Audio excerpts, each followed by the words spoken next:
وہ موبائل چلانے والیوں سوچو، وہ فیس بک چلانے والیوں سوچو، وہ واٹس ایپ پر الٹی سیدھی اور خوبصورت لڑکیوں کی فوٹو لگا کر نوجوانوں کو اپنے شکل و صورت سے بھڑکانے والیوں سوچو، شاید تمہارے بارے میں اللہ کے نبی نے فرمایا ایسی عورتیں کبھی بھی جنت کے اندر داخل نہ ہوں گی، لا يدخلن الجنہ ولا یجدن ریحها، جنت میں جانا تو دور جنت کی خوشبو بھی نہیں پائیں گی۔ میری بہنوں اپنے آپ کو سنبھالو، اگر اسلام کے اندر ہاتھ جوڑنا جائز ہوتا تو میری قوم کی بیٹیوں میں تمہارے ہاتھ جوڑ لیتا، اگر اسلام کے اندر بھیک مانگنا جائز ہوتا تو میں اپنا دامن پھیلا کر تم سے بھیک مانگ لیتا۔ میری قوم کی بیٹیوں میرے دامن میں اتنی بھیک ڈال دو کہ تم اپنے آپ کو پردے میں رکھو، اپنے آپ کو فیس بک اور واٹس ایپ اور میسنجر سے بچا لو۔ میری ماں اور میری بہنوں، معاشرے کے اندر بے پردگی نے بھی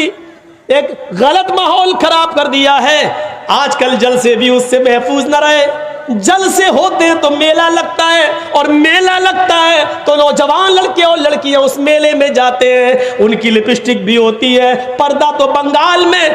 دکھائی نہیں دیتا ہے۔ میرے بھائیوں، جہاں تالاب کے اندر ایک طرف لڑکے اور دوسری طرف لڑکیاں نہاتی ہوئی نظر آتی ہوں، وہاں سے کون سی امیدیں لگائی جا سکتی ہیں؟ غور کرو میرے پیارے ساتھیوں، جو پردے کے بارے میں کبھی حضرت فاطمہ رضی اللہ تعالیٰ عنہ کو یاد کرو، جب ان کی موت کا انتقال کا وقت آیا تو انہوں نے اپنے شوہر سے کہا اے علی میری انتقال کا وقت قریب ہے، مجھے نہیں لگتا کہ میں بچوں گی۔ فرمایا علی نے ایسا کیوں کہہ رہی ہو؟ اے علی میری ایک وصیت ہے، اس کو نوٹ کر لینا۔ حضرت علی نے کہا تم میری بیوی نہیں، تم میری وائف ہی نہیں، محمد رسول اللہ کی بیٹی ہو، بتاؤ تمہاری کیا وصیت ہے، میں اس کو ضرور پورا کروں گا۔ کہنے لگی فاطمہ اے علی جب میرا انتقال ہو جائے، جب میں اس دنیا سے رخصت ہو جاؤں، جب میں اس دنیا سے چلی جاؤں تو میرے جنازے کو، میری لاش کو کفن سے ڈھانک دینا، سفید رنگ کا کفن جب میری لاش پر چڑھاؤ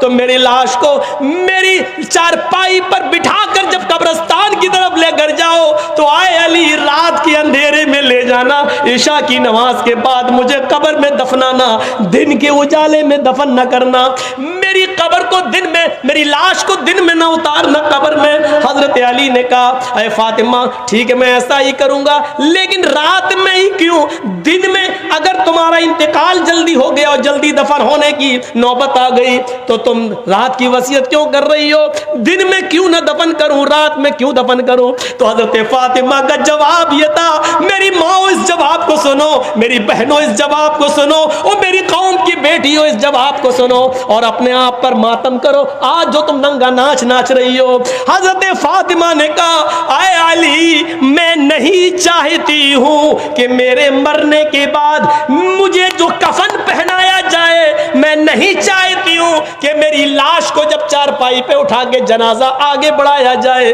تو میں نہیں چاہتی ہوں کہ غیر مردوں کی نظر میرے مردہ جسم پر پڑے ہوئے کفن پر بھی پڑے،